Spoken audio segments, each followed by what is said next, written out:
Hello, welcome to our Lenten book study. Again, we are in the midst of learning to pray, and our chapters that we were working on this week are chapters 10, 11, and 12. And these chapters are very, very dense in that there's a lot to cover. Not that it's difficult, no, lots to cover. And I hope that that our time together is not too long, because I know that you have a limited amount of time, and I know that this is just to highlight things and to kind of just tell you what's in these chapters, so that maybe you can go back and go into it more in depth. It's not to read it to you, and it's to kind of do tipping points and discussions and things like that. So I'm sorry if I go too long. I want to say that up front. But these are wonderful chapters, and chapter 10 in and of itself, what happens when you pray, could be a book itself. An amazing chapter. What happens when you pray? I mean, I could still be digesting that chapter, and I would encourage you to reread it and reread it and reread it.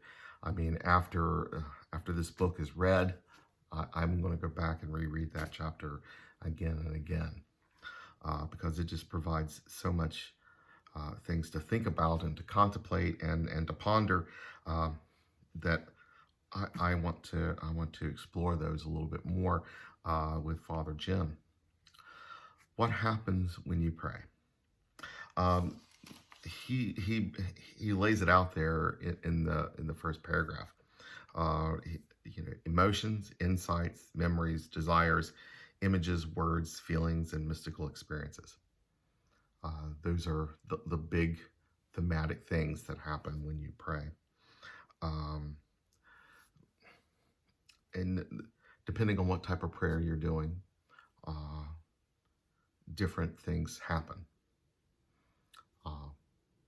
Simple prayers at night, rote prayers, may evoke different things. What you're going through, your emotional state, may invoke different things for you and may bring up different ideas that happens for your own sake. If you're at a funeral, you're primed for the emotions of sadness to occur. As we approach Holy Week and we go into Good Friday, the Tenebrae service, we leave that service more often than not feeling very sad. Our emotions are filled with, dread, because Jesus is in the tomb. If you go to a wedding, you have joy. A baptism, a confirmation, joy. You experience wonderful things. You see the kids at Christmas during a pageant, joy. Easter resurrection service, joy. Unexpected emotions may happen in prayer, is the gist of this. And what's going on in your life may cause unexpected emotions happen. And that's okay. Depending on what's going on in your life. What makes those emotions happen is that each of us are at a different place at a different time in our life. And sometimes what prayer does is it primes us, it unlocks us, it allows feelings that we have pushed down to come out.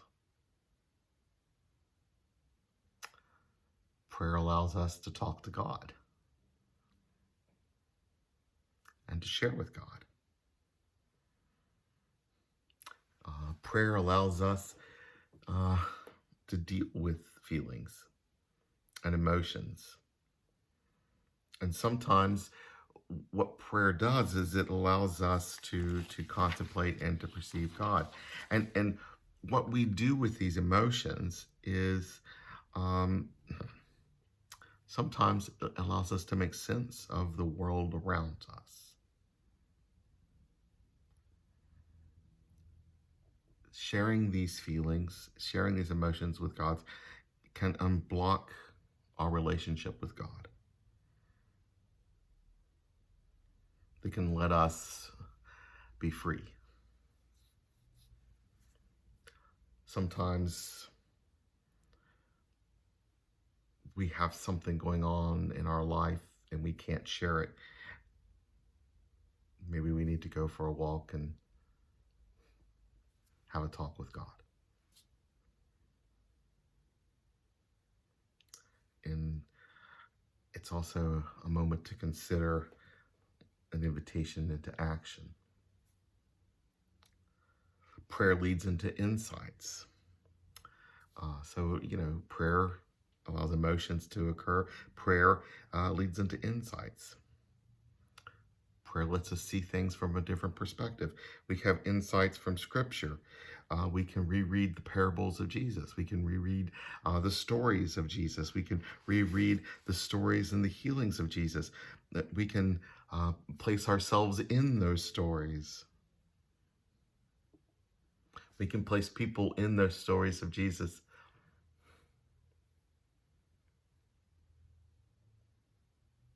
Maybe the story of the prodigal son. Maybe we can place ourselves as the prodigal son, or we're the brother, or we're the father.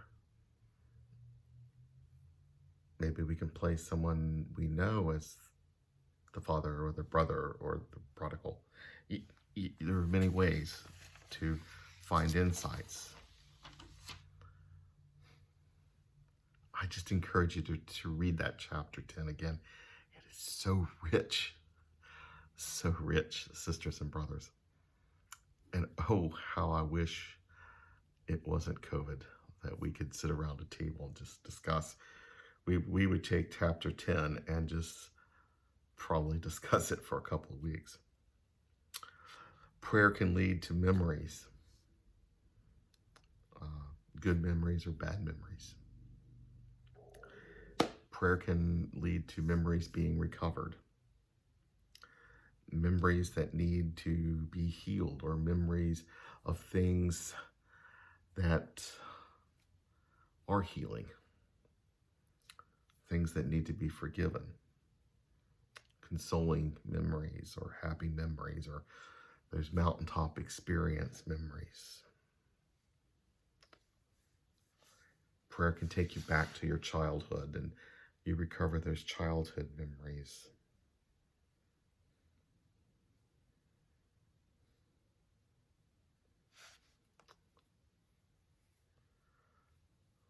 Prayer can place you in those mountaintop experiences that you need and I need from time to time.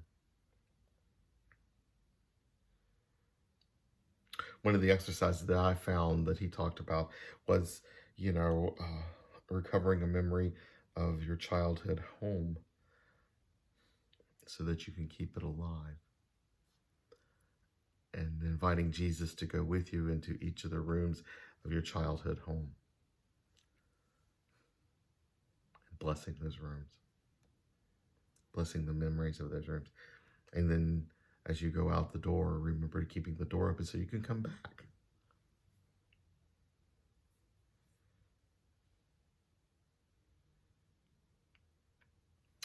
Prayer can lead to some consoling memories of maybe in your own life with your own family, where maybe you know of that loved one that just knew you so well, that knew you when you were upset, how to console you, and that that memory of that person can help you when you need consoled.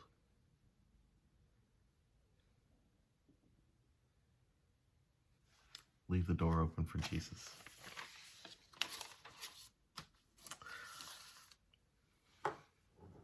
Prayer is an invitation for the desire to be closer to God.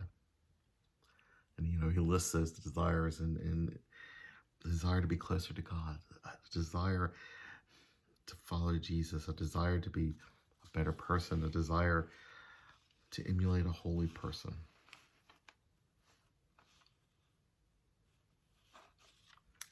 He talks about seeing the movie, a documentary about the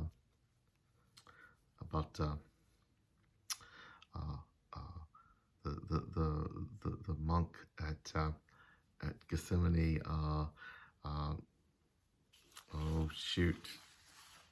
The Trappist monk in Kentucky, Thomas Merton, one of my favorites. Can't believe I was blanking on the name. That inspired him to look at his own life.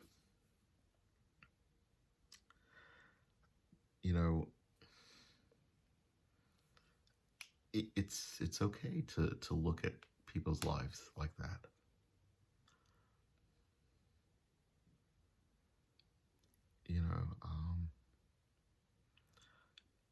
I looked at, early on, people like Thomas Merton influenced my own life myself. I never felt called to be in a monastery. I have trouble with silence, but and a whole host of other rules. But looking at saint lives, looking at the lives of people, and seeing their lives, and that they're human beings too, is very powerful, and it has an influence still on us today. The desire to do something. The desire to make the world better is a motivating thing, especially for the people called Methodists.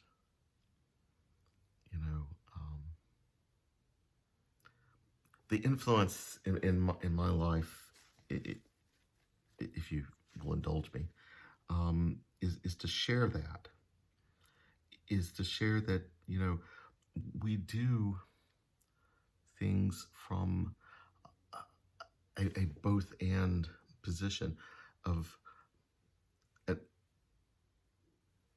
inward holiness and a social holiness. That, yes, I know that God indeed loves me and forgives me and redeems me and claims me. And because of that, I need to share God's love with others. And that's been something that has inspired me since my childhood. That I knew something that made me, as a child of God, as a Methodist child of God, different than, say, my classmates at school who were Baptist or generic Protestant. Because growing up in Southern West Virginia, there weren't many people that were Catholic. You were shades of Protestant, and it was this idea that we cared about others, and that meant that we wanted to do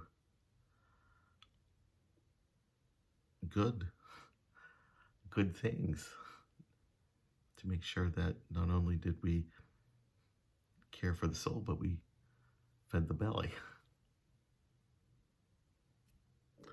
Prayer reminds me to do good things, to do something for Jesus. Prayer inspires my imagination. He talks about that. Prayer brings images up, images to inspire us, to motivate us, to connect us to God. Images.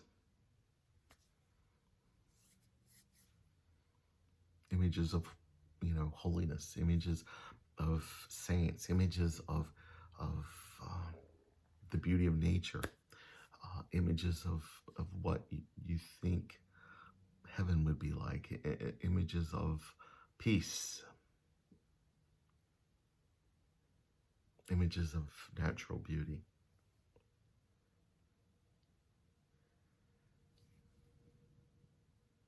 There are images that my own spirituality is drawn to, and you've seen it in my social media. Is icons. I'm fascinated by the iconography of the Eastern Church, and Celtic high crosses.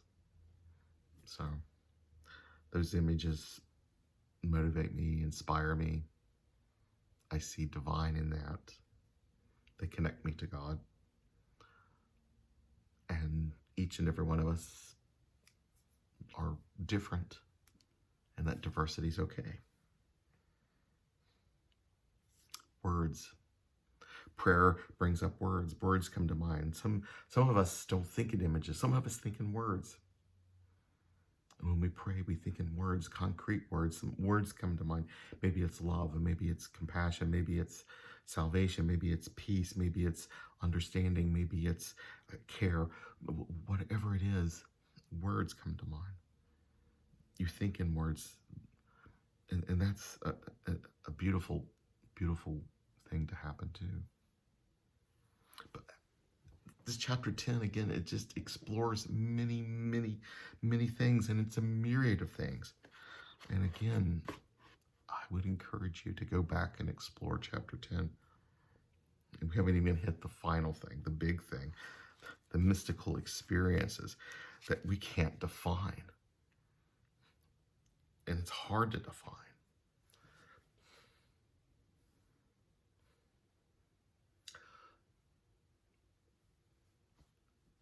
The mystical experiences that I'll share with you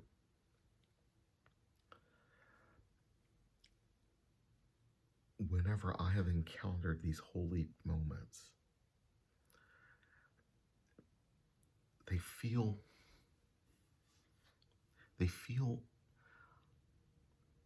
like you lose track of your sense of time. This is for me. This is my encounter with the divine. You feel like you lose your sense of time.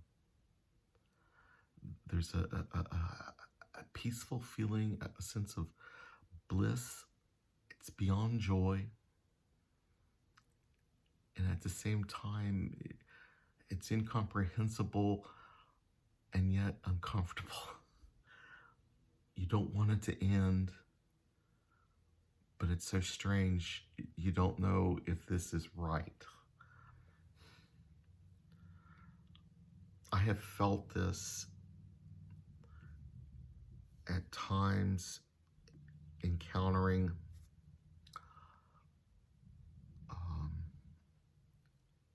God at a communion service. Not every communion service, and it's not been communion services that I've presided at. It's happened a couple, 3 times, but there've been times when I have taken communion. It's happened in my home church as a teen, as a child. It's happened in formal places with wonderful music and marble floors. It's happened in small country places. It happens when it happens. I don't know why. It just happens when it happens. felt it at my wedding to Martha. Not the whole wedding, but in a couple parts in the wedding service, during the vows, and during the time that we gave communion to the guests. I felt it at my ordination when I kneeled and the bishop and others laid hands on me.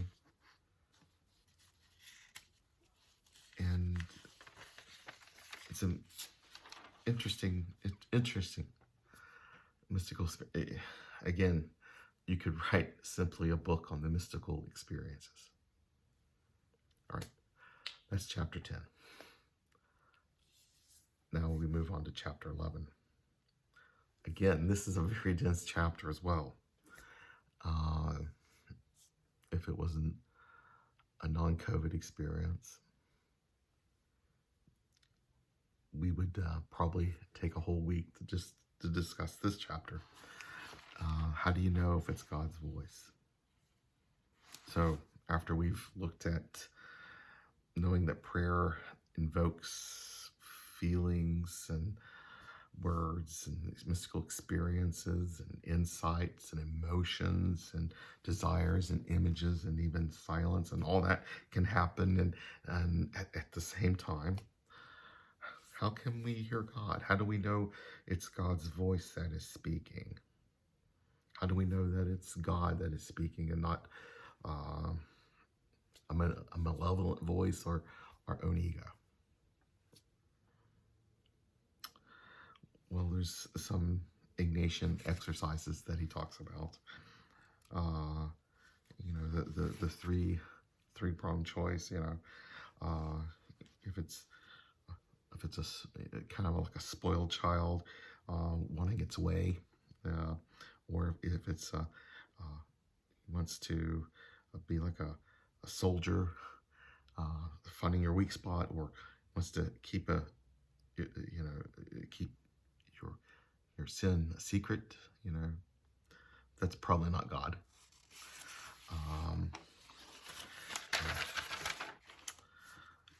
That's a Ignatian three-way test to know up front if those three questions, if it's those three things, then it's not of God. Another way to look at it, as he brings out in the chapter, it's not of God if it's discouraging, if there's obstacles, if it produces anxiety, if it's fundamentally not you. That's Bart language, that one right there. If it's fundamentally not you, it's fundamentally, not the sacred you. If it's despair making, if it produces agony, if it's, something that is,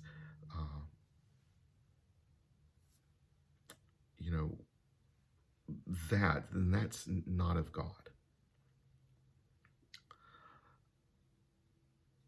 If it's from God, then it is going to be encouraging. It's going to have strength and promote tranquility and consolation. It's going to be forward. It's going to be hope-filled. It will make sense. It's going to be trustworthy. It will increase love and charity. It will fit. It won't be wish fulfillment. That will make it of God. He talks about his friend Wyatt, who was doing some work in Haiti, and he says it's God's voice if it follows these things. he says why it's not a saint, at least not yet. And he says it follows God's voice if it does these things.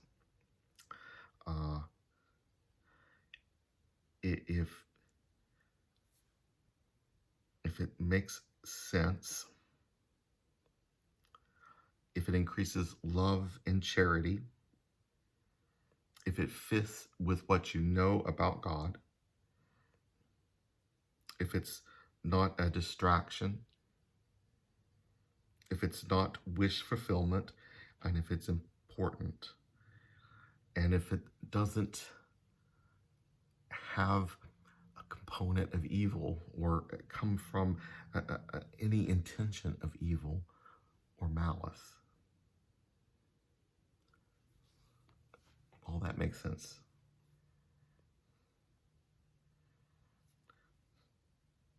Margaret Silf says, here's what comes from God. What comes from God will last and bring about real change within us.